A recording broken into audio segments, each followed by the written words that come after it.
হুট করে আবার একই হলো, আখি যদি বিয়ে করে তাহলে আয়াসকে নিয়ে যাবে আহাদ। হ্যাঁ বন্ধুরা, এই আহাদ নামের মানুষটা কিন্তু তিনটা সন্তানের জীবন নষ্ট করেছে। আখি তার ভেরিফাইড পেজে পোস্ট দিয়েছে, বিয়ে করে মামলা দিয়ে বাচ্চা নিয়ে যাবে। এতই কি সহজ হয়ে গেছে আমাদের দেশের আইন? এছাড়াও আখি কিন্তু ভেরিফাইড পেজে আরো পোস্ট দিয়েছে, এই একটা মানুষ তিনটা বাচ্চার জীবন নষ্ট করে আমাকে ডিভোর্স দেওয়ার পর আয়শা নামের একটা মেয়েকে বিয়ে করতে নিল। মেহেদি হলো, হলুদ হলো, ঠিক বিয়ের আগের দিন নাকি সেই বউটা চলে যায়। তার কয়েকদিন পরে আবার চৈতি নামের একটা মেয়েকে বিয়ে করে, চৈতির বাচ্চার দায়িত্ব নিল। 2 দিন পর সে চৈতি মেয়েটাকে মারধর করে বাড়ি থেকে বের করে দেয়। এই মানুষটা আমাকে ডিভোর্স দেওয়ার পর আয়াসের ভরণ পোষণ দিতে পারবে না বলে তার অনেকগুলো কারণ। সে নাকি পাগল, মাথায় কাজ করে না, সে নাকি বইয়ের কামাই খায়, সে বেকার। থানায় গিয়ে আয়াসের ভরণ পোষণ নিয়ে একটা স্ট্যাম্প করা হয়। 1 মাসে শুধু 7,000 টাকা দিয়েছে, তারপরে আর একটা টাকা দেয়নি। সে অসুস্থ, সে টাকা দিতে দেরি হবে। সেই মাসের পর থেকে আর কখনোই আয়াসের কোনো খরচই দেয়নি।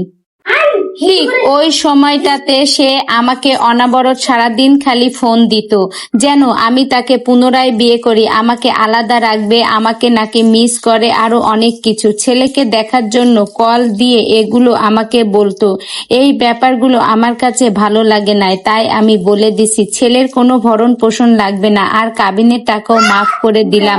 আমি বলে দিছি বাচ্চার সাথে কথা বলতে হলে সে আমার বোন রিয়ার কাছে যেন ফোন দেয়, আমার বাচ্চার কোনো খরচ লাগবে না। সেই দিনের পর থেকে সে আর কখনোই আয়াসের কোনো খবরই নেয়নি। এখন আমার বিয়ের কথা শুনে বাচ্চার বাপ কিছু বলে না। আমার এক্স হাজবেন্ডের রক্ষিতা লাইভে এসে আমার বাচ্চার রক্ষিতা নাকি নিয়ে যাবে।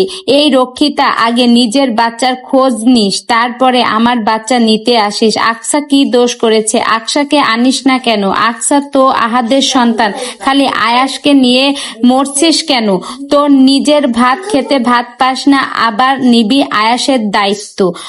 তো আখি তার ভেরিফাইড পেজে এইরকমই একটা পোস্ট দিয়েছে। এখন বন্ধুরা আপনারাই বলুন আখির এখানে কি করা উচিত? আখি তো আর এভাবে বসে থাকতে পারবে না, আখির তো জীবন আছে।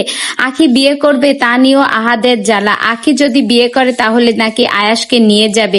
তো বন্ধুরা এখানে আপনারাই বলুন, আপনারা যদি আখির পাশে থাকেন তাহলে আখির সামনের দিকে এগিয়ে যাওয়া সহজ হবে।